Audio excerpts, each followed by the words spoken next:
Hello students, I hope you all are fine. So आज हम अपने जनरल साइंस के अंदर फिजिक्स का सेक्शन शुरू करने वाले हैं। ठीक है, तो फिजिक्स के सेक्शन में हम पढ़ेंगे सबसे पहले न्यूटन के तीनों लॉस। ठीक है, तो न्यूटन का जो फर्स्ट लॉ है उसे लॉ ऑफ इनर्शिया भी कहा जाता है। ठीक है, न्यूटन का फर्स्ट लॉ ये स्टेट करता है, अच्छा ये तीनों लॉ न्यूटन ने दिए, न्यूटन का नाम है आइजैक न्यूटन पूरा। ठीक है, तो न्यूटन ने फर्स्ट लॉ ये दिया कि कोई ऑब्जेक्ट तब तक रेस्ट में रहेगा जब तक उस पर कोई एक्सटर्नल या फिर अनबैलेंस फोर्स ना लगे, और अगर कोई ऑब्जेक्ट यूनिफॉर्म मोशन कर रहा है तो वो तब तक करता रहेगा जब तक उस पर कोई फोर्स मतलब कि एक्सटर्नल फोर्स या अनबैलेंस फोर्स अप्लाई ना हो जाए, तब तक वो मोशन करता रहेगा। अगर वो रेस्ट में है तो वो रेस्ट में रहेगा, अगर वो यूनिफॉर्म वेलोसिटी से मूव कर रहा है, मोशन कर रहा है, तो वो करता रहेगा जब तक तब तक उस पर कोई अनबैलेंस फोर्स ना लग जाए। ठीक है, ये है न्यूटन का फर्स्ट लॉ। ठीक है, इस लॉ में न्यूटन ने फोर्स की डेफिनेशन बताई है कि फोर्स एक ऐसा एजेंट है जो कि किसी चीज को रेस्ट से हटा सकता है, मोशन में ला सकता है, और किसी ऑब्जेक्ट को जो पहले से मोशन में है, जैसे कि अभी मैंने बताया एक ऑब्जेक्ट यूनिफॉर्म वेलोसिटी से मूव कर रहा है तो उसको रेस्ट में लाना, ये भी फोर्स का ही काम है। तो फोर्स को हम ऐसे डिफाइन कर सकते हैं, फोर्स एक ऐसा एजेंट है जो किसी ऑब्जेक्ट को रेस्ट में और मोशन में ला सकता है ना। तो न्यूटन ने अपने फर्स्ट लॉ में फोर्स को ही डिफाइन किया। तो क्या है फर्स्ट लॉ के, अगर कोई ऑब्जेक्ट रेस्ट में है, कोई बुक है फॉर एग्जांपल, वो रेस्ट में पड़ी हुई है तो वो तब तक पड़ी रहेगी जब तक मैं उस पर फोर्स ना लगाऊं, तो मूव नहीं करेगी, मैं उसे उठा ना लूं। और अगर कोई ऑब्जेक्ट है, मून की बात करते हैं, ठीक है, मून जो है अर्थ के अराउंड मूव कर रहा है ना, यूनिफॉर्म मोशन कर रहा है, तो वो तब तक करता रहेगा जब तक कोई फोर्स उस पर एक्ट ना करे, उसे रोक दे, तब तक वो रुके ना नहीं, और अभी तक वो मूव कर रहा है यूनिफॉर्म मोशन से ना। तो ये हम एग्जांपल्स ले सकते हैं। ठीक है, तो ये है न्यूटन का फर्स्ट लॉ। न्यूटन के फर्स्ट लॉ को लॉ ऑफ इनर्शिया क्यों कहा जाता है? ठीक है, तो हम इनर्शिया को ऐसे डिफाइन कर सकते हैं कि इनर्शिया मैटर की एक प्रॉपर्टी है। Inertia is the property of matter जो कि रेजिस्ट करती है अपनी स्टेट को चेंज करने से। स्टेट्स दो हैं, या तो रेस्ट की स्टेट है या तो मोशन की स्टेट है ना। अगर कोई ऑब्जेक्ट रेस्ट की स्टेट में है तो वो चाहेगा कि मैं रेस्ट में ही रहूं, उसके अंदर की जो प्रॉपर्टी है जो कि इनर्शिया है वो चाहेगी कि वो ऑब्जेक्ट रेस्ट में ही रहे, वो से हटे ना। और अगर कोई ऑब्जेक्ट यूनिफॉर्म वेलोसिटी से मूव कर रहा है, उसकी स्टेट है मोशन वाली, तो चाहेगा कि मैं अपनी इसी स्टेट में रहूं, उसकी इनर्शिया ये चाहेगी कि ना। तो इनर्शिया एक एबिलिटी है, ये एक प्रॉपर्टी है मैटर की जो चाहती है, जो कहती है कि वो ऑब्जेक्ट उसी स्टेट में रहे। ठीक है, लेकिन वो अपनी स्टेट से तभी हट जाता है जब उसमें अनबैलेंस फोर्स लगे। ठीक है, वैसे उससे बैलेंस्ड फोर्सेस लग रही हैं जो एक दूसरे को उस एक दूसरे का इफेक्ट कैंसिल कर देती है, इस वजह से वो ऑब्जेक्ट मोशन में ही होता है या रेस्ट में ही होता है। लेकिन कोई एक फोर्स जो अनबैलेंस कर दे या कोई एक्सटर्नल फोर्स लगे तभी वो ऑब्जेक्ट अपनी स्टेट चेंज कर सकता है। ठीक है, तो इनर्शिया से हमें कोई अनबैलेंस फोर्स ही हटा सकती है, हमारे इनर्शिया से, है ना। अच्छा, तो यही इसी में फिर बहुत सारे क्वेश्चंस आ जाते हैं कि भाई अगर हम एक गाड़ी में बैठे हैं, अचानक से वो गाड़ी ब्रेक लगाती है तो हम आगे की तरफ क्यों झुक जाते हैं या मूव करते हैं थोड़ा, है ना। ब्रेक लगा और हम सारे आगे की तरफ सीट से थोड़ा हो जाते हैं। ठीक है, या अगर आप एक चलती हुई ट्रेन से कूदे तो आप गिर क्यों जाते हैं, है ना। इन सब सवालों के जवाब इनर्शिया के कॉन्सेप्ट से ही आते हैं। ठीक है, अगर आपको इनर्शिया का कॉन्सेप्ट समझ आ रहा है तो आपको इन सवालों के जवाब भी आएंगे। फॉर एग्जाम्पल, अब मैं चलती हुई ट्रेन में हूँ तो मेरी बॉडी की इनर्शिया क्या है, कहती है कि मैं एक चलती ही रहूं, उसी स्पीड से मैं मूव कर रही हूँ। अचानक से मैं जब जमीन पे कूदती हूँ तो मैं रेस्ट में आ जाती हूँ, और जब मैं मोशन से अचानक से रेस्ट में होंगी तो मेरी बॉडी क्या चाह रही है कि मैं चलती ही रहूं। इसलिए जब हम ट्रेन से कूदते हैं तो हमारी बॉडी हमें आगे की तरफ ही चलने को कहती है। तो अगर हम कूदते ही चले ना तो हम गिरते नहीं है। अगर मैं ट्रेन से कूद कर रुक जाऊं तो फिर मैं गिर जाती हूँ। क्यों? क्योंकि मैंने अपने इनर्शिया के अगेंस्ट गई। ठीक है, तो ये तो था इनर्शिया का और फोर्स की डेफिनेशन थी। न्यूटन का सेकंड लॉ ये हमें फोर्स की क्वांटिटेटिव डेफिनेशन बताता है। ये कहता है कि एक ऑब्जेक्ट है जिसका मास m है, ठीक है, तो उसकी जो फोर्स होगी वो उसकी एक्सेलरेशन से डायरेक्टली प्रोपोर्शनल होगी। ठीक है, जितनी ज्यादा एक्सेलरेशन मतलब जितनी ज्यादा फोर्स लगेगी उस ऑब्जेक्ट पे उसमें उतनी ज्यादा एक्सीलरेशन पैदा होगी। अच्छा, पहले तो आपको वेलोसिटी और एक्सीलरेशन में डिफरेंस आना चाहिए। वेलोसिटी हम कहते हैं कि कोई ऑब्जेक्ट कितनी डिस्टेंस या डिस्प्लेसमेंट तय कर रहा है किसी टाइम में, तो वो उसका वेलोसिटी होती है। ठीक है, स्पीड भी कहते हैं हम समटाइम्स इसे, सही है। और एक्सीलरेशन क्या होता है? Change in velocity. वेलोसिटी क्या था? चेंज इन द डिस्प्लेसमेंट, है ना, rate of change of displacement. Acceleration क्या होगा? Rate of change of velocity. ठीक है, v अपॉन टी। इनके फॉर्मूलाज आपको याद होने चाहिए, है ना। वेलोसिटी का क्या होगा? s upon T. एक्सीलरेशन का क्या होगा? v upon T. ठीक है, तो एक्सीलरेशन होता है change of velocity per unit time. ठीक है, v अपॉन टी। वेलोसिटी का यूनिट होता है मीटर्स पर सेकंड। एक्सीलरेशन का क्या होगा फिर? मीटर्स पर सेकंड स्क्वायर। ठीक है, अच्छा इन चीजों को हटाओ, हम तो न्यूटन का लॉ देख रहे थे। तो न्यूटन का सेकंड लॉ कहता है कि जितनी ज्यादा फोर्स लगेगी किसी ऑब्जेक्ट में, उसमें उतनी ज्यादा ही एक्सीलरेशन पैदा होगी। कोई चीजें जब डायरेक्ट रिलेशन होती है, डायरेक्टली रिलेटेड होते हैं, तो हम वर्ड यूज करते हैं डायरेक्टली प्रोपोर्शनल। तो हम यहाँ कहेंगे कि न्यूटन का सेकंड लॉ कहता है कि force is directly proportional to the acceleration produce in the body of mass m। ठीक है, मास यहाँ पर कांस्टेंट रहेगा। तो इससे हम फोर्स का फॉर्मूला भी निकाल सकते हैं जो कि है F is equal to ma। ठीक है, अगर हम मास और एक्सीलरेशन हमें दी जाए, हम उन दोनों को मल्टीप्लाई करें तो हम फोर्स किसी भी ऑब्जेक्ट की फाइंड आउट कर सकते हैं। और फोर्स का यूनिट क्या है? वो है न्यूटन्स, क्योंकि फोर्स को इंट्रोड्यूस किसने किया? न्यूटन ने, इसलिए फोर्स का यूनिट भी क्या है? न्यूटन। ठीक है, अच्छा अगर हम मास का यूनिट देखें तो वो होता है किलोग्राम। एक्सीलरेशन का क्या? मीटर पर सेकंड स्क्वायर। तो फोर्स के अदर यूनिट्स में किलोग्राम मीटर पर सेकंड स्क्वायर भी लिख सकते हैं। किलोग्राम मास से आया, मीटर पर सेकंड स्क्वायर एक्सीलरेशन से आया, तो हम किलोग्राम मीटर पर सेकंड स्क्वायर ये पूरा एक यूनिट बना सकते हैं फोर्स का। लेकिन फोर्स का वैसे एसआई यूनिट क्या है? वो है न्यूटन। एसआई यूनिट ही पूछा जाता है तो वो न्यूटन ही, आप याद कर ले, फोर्स को न्यूटन्स में जाहिर किया जाता है। ठीक है, तो 1 न्यूटन बराबर है, जब 1 केजी का कोई ऑब्जेक्ट है और उसमें एक्सेशन पैदा हो रही है 1 मीटर पर सेकंड स्क्वायर की, तब 1 न्यूटन फोर्स पैदा मतलब उस पर लग रही होगी। ठीक है, सवाल किस तरह से आ सकते हैं भाई? ये आ सकते हैं कि फोर्स एक्सीलरेशन से डायरेक्टली प्रोपोर्शनल है या नहीं। और सवाल क्या आ सकते हैं भाई कि अगर किसी ऑब्जेक्ट पे फोर्स डबल कर दूं तो एक्सीलरेशन डबल्ड हो जाएगी या नहीं? आप बोलेंगे हाँ, एक्सीलरेशन डबल हो जाएगी। ठीक है, और सवाल क्या आ सकता है इसमें कि अगर किसी ऑब्जेक्ट पे एक्सीलरेशन पैदा हो रही है 5 मीटर पर सेकंड स्क्वायर और उसका जो मास है वो है 2 केजी, तो बताओ इसमें फोर्स कितनी लग रही थी? तो आप 2 और 5 को मल्टीप्लाई कर देंगे, सिंपल 2 5 10, तो इसमें 10 न्यूटन की फोर्स लग रही थी।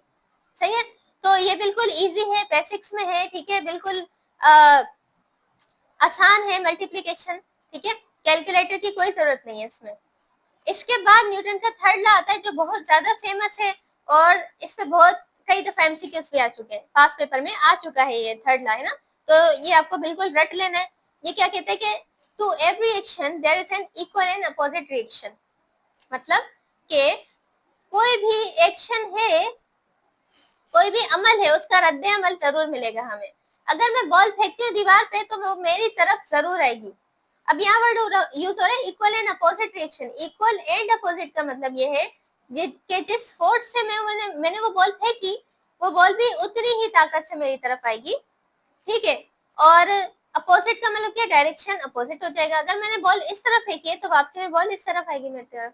ये एग्जाम्पल दिए मैंने। ठीक है, और एग्जाम्पल्स थर्ड लॉ की आ जाती है, रिकॉइल ऑफ द गन। ठीक है, अगर मैंने एक गन से शूट किया है तो गन रिकॉइल होती है, मतलब पीछे की तरफ एक फोर्स लगाती है, इसको कहते हैं रिकॉइलिंग ऑफ द गन। ठीक है, तो बुलेट कहाँ मूव कर रही है? आगे की तरफ, लेकिन जो मेरी गन है वो रिकॉइल कर रही है पीछे की तरफ। इसलिए जब भी हम कोई बंदूक चला रहे हैं तो हमें पीछे की तरफ धक्का लग रहा है जबकि गोली आगे की तरफ जा रही है ना। तो ये आ जाता है न्यूटन के थर्ड लॉ में कि जो बुलेट है उसका डायरेक्शन इस तरफ है, लेकिन रिएक्शन का आएगा, एक्शन का रिएक्शन अपोजिट डायरेक्शन में, इसलिए हमें धक्का पीछे की तरफ लग रहा है। और जितनी स्पीड से बुलेट बाहर निकली उतनी ही ताकत से रिकॉइल भी होगा। ठीक है, तो ये कहता है न्यूटन का थर्ड लॉ। और एग्जांपल आ जाती है स्विमिंग। जो स्विमिंग है वो भी न्यूटन के थर्ड लॉ की ही एग्जांपल है। हम पानी को पीछे की तरफ हाथों से धकेलते हैं और पानी बदले में हमें पानी आगे के हमारी बॉडी को आगे की तरफ धकेलते हैं ना, पानी पीछे हम आगे, है ना। तो इस तरह से फिशेस जो तैरती हैं पानी में और हम जो स्विमिंग कर रहे हैं, ये भी न्यूटन के थर्ड लॉ की ही एग्जांपल है। और एग्जांपल्स आप खुद ही निकाल लीजिएगा और सोचिएगा कि और हमारी डेली लाइफ में कौन कौन सी एग्जांपल्स हैं जो न्यूटन के थर्ड लॉ में आती हैं। ठीक है, तो ये थे न्यूटन के तीनों लॉस। आपको ये तीनों लॉस आने चाहिए, इनकी एग्जांपल्स आनी चाहिए। न्यूटन के सेकंड लॉ से सम्स आ सकते हैं, कुछ प्रॉब्लम्स आ सकती हैं, बिल्कुल इजी वो आनी चाहिए।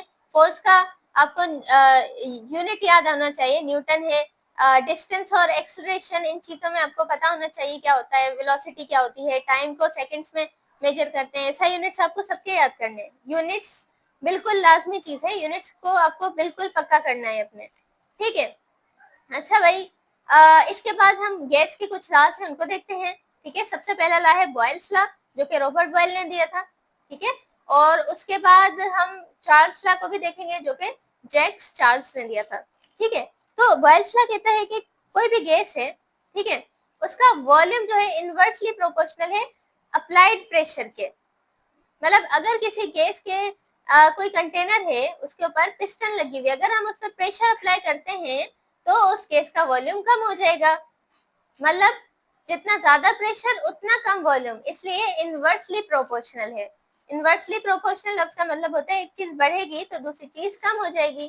ठीक है, तो इस तरह सवाल आ सकता है कि if the pressure is doubled then volume double नहीं होगा, डायरेक्टली प्रोपोर्शनल है, तो वॉल्यूम क्या हो जाएगा, हाफ हो जाएगा। ये था रॉबर्ट बॉयल का लॉ, जिसको बॉयल्स लॉ कहते हैं। इसके बाद आ जाता है चार्ल्स लॉ। वो कहते हैं कि volume of a gas is directly proportional to the absolute temperature, मतलब टेम्परेचर इन केल्विन्स। ठीक है, टेम्परेचर के 3 यूनिट्स हैं, सेल्सियस, फ़ारेनहाइट, केल्विन। तो केल्विन जो है ऐसा यूनिट है टेम्परेचर का। ठीक है, और जो एब्सोल्यूट टेम्परेचर है उससे डायरेक्टली प्रोपोर्शनल है कौन, वॉल्यूम ऑफ अ गैस। अगर जितना ज्यादा मैं टेम्परेचर बढ़ाऊं उतना वॉल्यूम इंक्रीज होगा।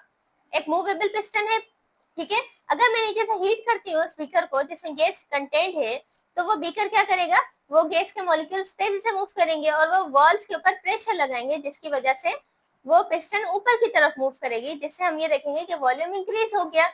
और वॉल्यूम इंक्रीज हुआ है हीट के इंक्रीज करने से, मतलब टेम्परेचर बढ़ाने से, तो हम ये कह सकते हैं कि जितना ज्यादा टेम्परेचर उतना ज्यादा वॉल्यूम। इसी से एक और बात आई थी कि जितना कम टेम्परेचर करेंगे उतना ही कम वॉल्यूम भी होगा। तो ये देखा गया कि जैसे जैसे हम टेम्परेचर को कम कर रहे थे वॉल्यूम भी कम हो रहा था। तो जो चार्ल्स था उसने ग्राफ को प्लॉट किया, जहां तक उससे टेम्परेचर कम हुआ उसने किया, लेकिन आगे से उसने स्ट्रेट लाइन ही आ रही थी ना उसकी ग्राफ में, तो उसने उसी स्ट्रेट लाइन को प्लॉट कर दिया और उसने देखा कि at 0 kelvin the volume is also 0। और 0 वॉल्यूम का मतलब क्या होता है कि जितनी भी मॉलिक्यूलर एक्टिविटीज हैं वो सीज हो जाएंगी। तो ये हाइपोथेटिकल कंडीशन है कि एब्सोल्यूट 0 पर, मतलब कि 0 केल्विन पर वॉल्यूम जो है वो 0 हो जाएगा।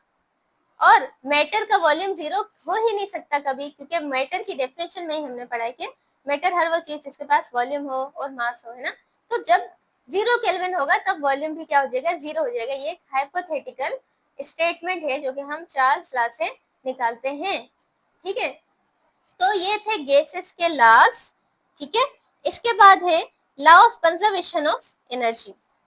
Law of conservation of energy ये कहता है कि energy can neither be created nor be destroyed but it can change it's forms. मतलब कि एनर्जी कभी भी यूनिवर्स की खत्म नहीं हो सकती, जितनी है उतनी ही रहेगी, लेकिन बस अपनी फॉर्म्स चेंज करती रहेगी। कभी ये काइनेटिक एनर्जी बन जाएगी, कभी ये पोटेंशियल एनर्जी बन जाएगी, लेकिन ये डिस्ट्रॉय नहीं होगी। ठीक है, फॉर एग्जाम्पल आपने रिमोट इस्तेमाल किया, उसके सेल की एनर्जी खत्म हो गई, तो इसका मतलब ये नहीं कि वो एनर्जी खत्म हो गई उसकी केमिकल एनर्जी दूसरी एक्टिविटीज में यूज हो गई। फॉर एग्जाम्पल मेरी कार थी, रिमोट कंट्रोल कार, उसमें मैंने सेल डाले, सेल्स में केमिकल एनर्जी थी, बैटरीज में, है ना। तो उससे कार ने मूवमेंट की, कार में लाइट्स भी चल रही थी और कोई साउंड लगा था वो भी चल रहा था, है ना। तो वो एनर्जी यूटिलाइज हो रही थी दूसरी एनर्जी की फॉर्म्स में, जैसे कि साउंड एनर्जी, लाइट एनर्जी, और कौन सी है, मैकेनिकल एनर्जी, है ना, तो एनर्जी ने अपनी फॉर्म्स चेंज की। इसी तरह से इलेक्ट्रिक एनर्जी की बात करते हैं। इलेक्ट्रिक एनर्जी सप्लाई हुई, है ना, लेकिन वो घर में कहाँ कहाँ यूटिलाइज हो रही है, कौन कौन सी फॉर्म्स में चेंज हो रही है। अगर वो पंखे में आ रही है तो मैकेनिकल एनर्जी है, अगर वो बल्ब में आ रही है तो वो हीट और लाइट एनर्जी दोनों है ना। और दूसरी अगर अप्लायंसेस आप यूज कर रहे हैं तो उनमें भी साउंड, हीट इन फॉर्म्स में यूज हो रही है। ठीक है, ये समझ आ रहा है कि एनर्जी अपनी फॉर्म्स चेंज कर सकती है। काइनेटिक एनर्जी से पोटेंशियल और पोटेंशियल से काइनेटिक। काइनेटिक एनर्जी के बहुत सी टाइप्स हैं। Sound energy, light energy, mechanical energy, ये सारी काइनेटिक एनर्जी के एग्जांपल्स हैं। लेकिन केमिकल एनर्जी, ठीक है, और elastic potential energy, gravitational potential energy, ये सारी पोटेंशियल एनर्जी की एग्जांपल्स आ जाती है। ठीक है, तो वैसे मेन अगर टाइप्स बताए ना तो दो हैं, पोटेंशियल एनर्जी और काइनेटिक एनर्जी। काइनेटिक एनर्जी की डेफिनेशन ये बताते हैं कि वो एनर्जी जिससे मोशन हो। Potential energy is a type of energy जो कि स्टोर्ड होती है किसी ऑब्जेक्ट के अंदर। ठीक है, अगर कोई ऑब्जेक्ट मैं ऊपर फेंक रही हूँ तो एक हाइट तक जाएगा और फिर वो रुक जाएगा, वापस नीचे आएगा, है ना। तो जिस एनर्जी से वो ऊपर जा रहा था वो थी काइनेटिक एनर्जी। और याद रखें, काइनेटिक एनर्जी यूज होती जा रही है तो वो एनर्जी फॉर्म चेंज कर रही है, और वो किस फॉर्म में चेंज हो रही है, पोटेंशियल में। एक हाइट पर वो पोटेंशियल एनर्जी में कन्वर्ट हो जाएगी और काइनेटिक एनर्जी खत्म हो जाएगी, यहाँ जाके इसकी मोशन भी रुक जाएगी क्योंकि काइनेटिक एनर्जी जीरो हो गई। अब इस ऑब्जेक्ट में कौन सी एनर्जी है, पोटेंशियल एनर्जी सिर्फ। तो अब वो ऑब्जेक्ट उस पोटेंशियल एनर्जी को लेकर नीचे आएगा। तो ऑब्जेक्ट जब ऊपर से नीचे आता है तो वो कौन सी एनर्जी को लेकर आता है, वो पोटेंशियल एनर्जी के जरिए नीचे आता है। फिर वो जैसे जैसे पोटेंशियल एनर्जी यूटिलाइज होती है वो काइनेटिक एनर्जी में कन्वर्ट होती जाती है। फिर ऑब्जेक्ट वापस मेरे पास हाथ में आया तो उसमें काइनेटिक एनर्जी आती है। ठीक है, इस तरह से एनर्जी कन्वर्जन होती रहती है। आप और भी डेली लाइफ एग्जांपल देखेंगे तो आपको ये ज्यादा अच्छे से क्लियर हो जाएगा। ठीक है, अच्छा, सेकंड लॉ ऑफ थर्मोडायनेमिक्स भी है।